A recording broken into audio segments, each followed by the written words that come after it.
Thank you, Mr. Gulia. It was absolutely so refreshing listening to you talk. I do a lot of these events, and very rarely do I come across a person who's so free with the way they talk, who's so casually unwilling to play by the rules of an event of this nature. I thoroughly enjoyed it. I was on mute and I was laughing to myself with everything you said. It's quite a talk. I'm glad I woke up to this today.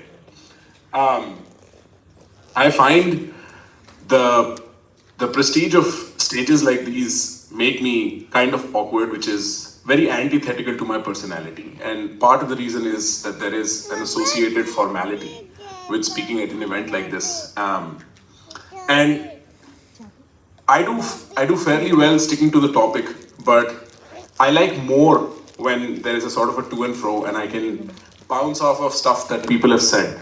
So before I begin talking about the aspect of living boldly, I want to address something that somebody asked Mr. Gulia, and there is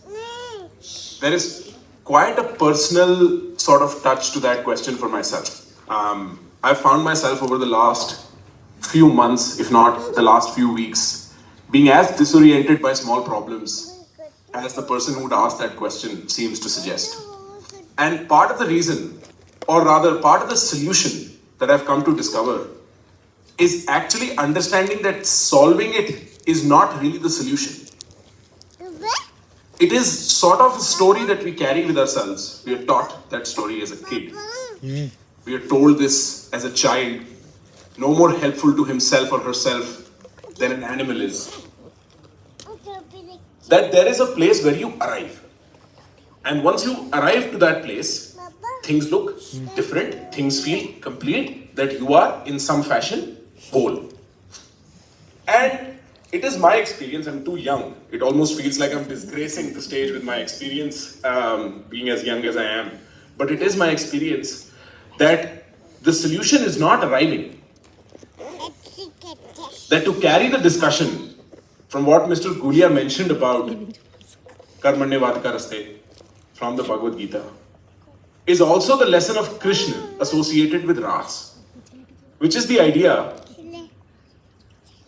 that in itself the world might be hollow. In itself the solving of the problem might not be a solution, but to dance with it, but to feel the complete spectrum of that problem, that to enjoy the struggle of moving beyond something is probably the most enjoyable part, is probably the most fruitful part of the problem. And so once you acquire the idea that there is necessarily no moving past a problem, because this problem, whatever this minor problem might be, sir, has been solved, has been put behind, has been put aside, has been closeted and shelved, something new will arise. Because the habit of the mind is to